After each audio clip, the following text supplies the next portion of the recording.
Argentina দলে মেসির জায়গায় খেলা ওই সুদর্শন ছেলেটা একদিন বড় তারকা হবে। মেসির পর হাল ধরবেন আর্জেন্টিনার, কিন্তু আফসোস প্রায় হারিয়েই গেলেন অকালে।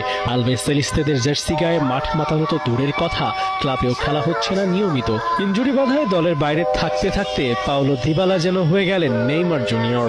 আর্জেন্টিনায় খুব একটা তারকা পতন হয় না, কিন্তু প্রথা ভেঙে যেন দিবালা হলেন সেই তারকা যিনি জাতীয় দলে নিয়মিত না হয়ে খানিকটা আড়ালেই চলে গেছেন। এমনকি যে রোমায় তিনি এত বড় স্টার, সেই ক্লাবেও তার খেলার রেশিও খুব একটা সুবিধার না। দলের কম্বিনেশন বিবেচনায় এমন হয়েছে তাও না, ইনজুরির কারণেই দিবালা নিয়মিত মাঠে নামা হচ্ছে না। অথচ সামনে আসছে বিশ্বকাপ, প্রস্তুতির কাজটুকু যেন পড়ে রইল এখনো।